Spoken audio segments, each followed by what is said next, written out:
तृतीय वर्ष संस्कृत प्रथम प्रश्न पत्र में हम सुखनासोपदेश देख रहे हैं और लक्ष्मी की निंदा का प्रसंग प्रारंभ हो गया है।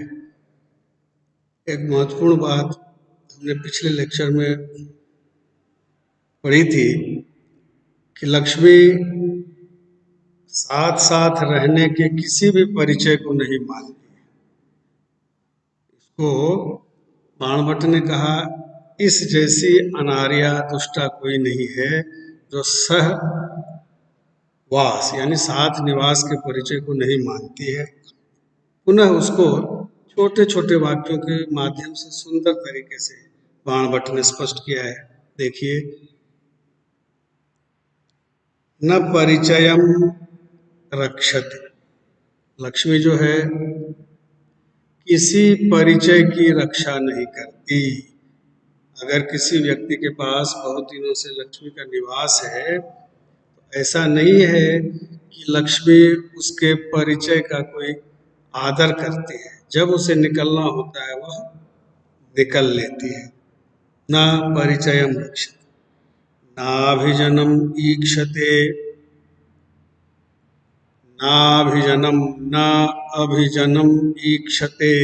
अभिजन उच्च कुलोत्पन्न, अभिजन से ही आपने शब्द सुना होगा, आभिजात्य बनता है, कुलीन बनता है। तो अभिजन यानी कुलीन व्यक्ति को भी नहीं देखती है। लक्ष्मी को कुलीन के पास रहना है या किसी पतित कुल वाले के पास रहना है, इसका भी कोई नियम नहीं है। कुलम न ईक्षते न पश्यति न रूपम आलोकयते, रूप को भी नहीं देखती। ऐसा नहीं कि बहुत सौंदर्य संपन्न कोई व्यक्ति है तो लक्ष्मी उसके पास रुक जाएगी कि ये बड़ा रूपवान है। रूप की भी कोई कद्र लक्ष्मी की दृष्टि में नहीं होती। किसी कुरूप व्यक्ति के पास भी होती है। न कुल क्रमम अनुवर्तते, किसी कुल क्रम वंश परंपरा का अनुवर्तन भी लक्ष्मी नहीं करती। ऐसा नहीं है कि दादाजी के पास लक्ष्मी थी तो वो पिताजी के पास भी आवश्यक रूप से रहेगी और पुनः उनके पौत्र और प्रपौत्र के पास भी वो लक्ष्मी आएगी। ऐसा बिल्कुल नहीं होता। लक्ष्मी को रोके रखने के लिए अत्यधिक प्रयास की आवश्यकता होती है। इसलिए कहा कुल क्रम वंश परंपरा का भी कोई अनुवर्तन ये नहीं करती, कैसा फॉलो नहीं करती उसको। न शीलम पश्यति, शील मतलब आचार, अच्छा व्यवहार, सद्गुण इत्यादि। न शीलम पश्यति, शील को भी नहीं देखती, सदाचार को भी लक्ष्मी नहीं देखती। न वैदग्ध्यम गणयति, न विदग्धता को गिनती है। विदग्धता निपुणता, न निपुणता को ही देखती है, न निपुणता को ही देखती है। न आकर्णयति, न ही श्रुतम आकर्णयति। श्रुतम शास्त्र ज्ञानम, वेद ज्ञानम, किसी भी श्रुति स्मृति इत्यादि के ज्ञान को भी यह सुनना नहीं चाहती। ये लक्ष्मी के दुर्गुणों का वर्णन हो रहा है। न धर्मम अनुरुध्यते, धर्म के द्वारा भी, धार्मिक कार्यों के द्वारा भी, कर्तव्य निर्वाह के द्वारा भी लक्ष्मी रोकी नहीं जाती है। कोई व्यक्ति बहुत सदाचारी हो, धर्म के मार्ग पर चलने वाला हो और लक्ष्मी उससे रुक जाए, उसका अनुरोध मान ले, ऐसा भी नहीं होता। न त्यागम आद्रियते, त्याग का भी आदर नहीं करती। लक्ष्मी त्याग का भी आदर नहीं करती। त्याग मतलब दान, कहते हैं कि दान पुण्य करने से लक्ष्मी रुकती है, स्थिर रहती है, ऐसा भी नहीं है। लक्ष्मी त्याग का भी आदर नहीं करती। न विशेषज्ञताम विचारयति, विशेषज्ञता का कोई विचार नहीं करती। व्यक्ति कोई बहुत विशेषज्ञ है, अपने ज्ञान के क्षेत्र में बहुत अधिक प्रसिद्ध है, बहुत ज्ञानी है, कि उसके पास लक्ष्मी रुकी रहेगी, ऐसा भी नहीं। नाचारम पालयति, किसी भी आचार का पालन नहीं करती, किसी सदाचार का पालन लक्ष्मी नहीं करती। न सत्यम अवबुध्यते, सत्य को भी नहीं जानती। कि कोई व्यक्ति सत्यवादी है, सत्य के मार्ग से धन कमाता है, तो उसके पास लक्ष्मी स्थिर हो जाए, ऐसा भी नहीं। न सत्यम अवबुध्यते, सत्य को भी नहीं पहचानती। न लक्षणम प्रमाणिक, किसी लक्षण को भी प्रमाण नहीं मानती। जैसे हमारे संस्कृत साहित्य में एक सामुद्रिक शास्त्र जिसमें शारीरिक लक्षण बताए जाते हैं। मनुष्य की नखशिख, नाखून से लेकर शिखा तक,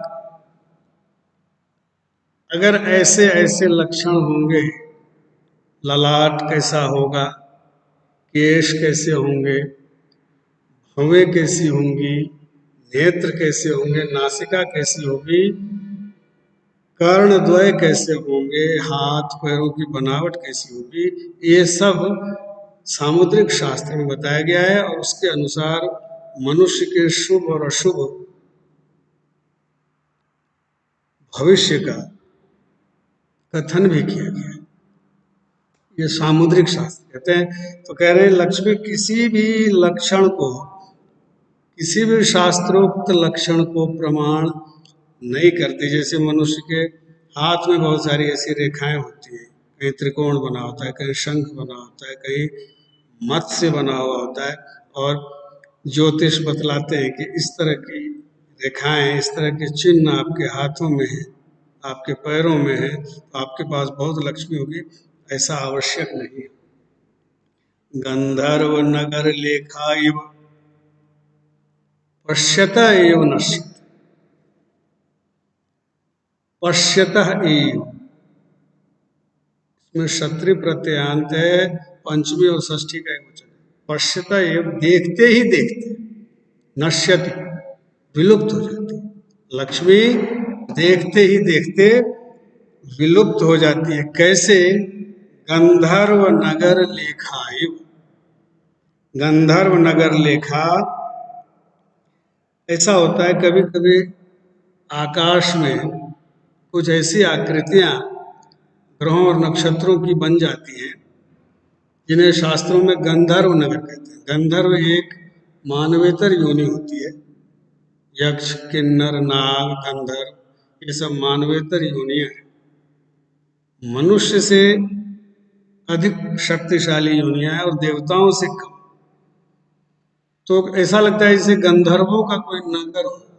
आकाश में देखते हैं, कभी ऐसा दिखाई पड़ता है, और लेकिन वह देखते ही देखते विलुप्त भी हो जाता है, वो स्थायी नहीं रहता। कुछ क्षणों के लिए ऐसी आकृति हमें दिखाई पड़ती है और फिर वो विलुप्त हो जाती है। तो गंधर्व नगर लेखे, जैसे गंधर्व नगर की रेखा, लेखा इव, गंधर्व नगर की रेखा जैसे देखते ही देखते विलुप्त हो जाती है, ऐसे ही लक्ष्मी भी आती है, मनुष्य के पास किंचित काल के लिए रहती है और देखते ही देखते विलुप्त हो जाती है। ये छोटे छोटे वाक्यों में बाणभट्ट ने जो लक्ष्मी निंदा की है, ये चूर्ण शिल्प है, छोटे वाक्यों का चूर्ण शिल्प, उत्कलिका, छोटे छोटे से वाक्य। एक बार और देखिए, न परिचयम रक्षति, परिचय की रक्षा नहीं करती। नाभिजनम ईक्षते, किसी कुलीन को नहीं देखती। न रूपम आलोक्यते, रूपवान को नहीं देखती। न कुल क्रमम अनुवर्तते, कुल परंपरा का अनुवर्तन नहीं करती। न शील को देखती है, न विदग्धता को देखती है, निपुणता को देखती है। न श्रुतम आकर्णित, न शास्त्र ज्ञान इत्यादि को ही सुनती है। न धर्मम अनुरुध्यते, न धर्म का कोई सम्मान करती है। न त्यागम आद्रियते, त्याग का कोई आदर नहीं करती। न विशेषज्ञता विचार्यति, विशेषज्ञता का विचार नहीं करती। नाचारम पालयति, किसी आचार का पालन नहीं करती। न सत्यम अवबुध्यते, सत्य को भी नहीं जानती, न लक्षणम प्रमाणित करोति, किसी भी सामुद्रिक शास्त्र में बताए गए लक्षण को भी प्रमाणित नहीं करती। और गंधर्व नगर लेखे पश्यता एवं, और गंधर्व नगर की रेखा के समान क्षणिक रूप से देखते ही देखते विलुप्त हो जाता।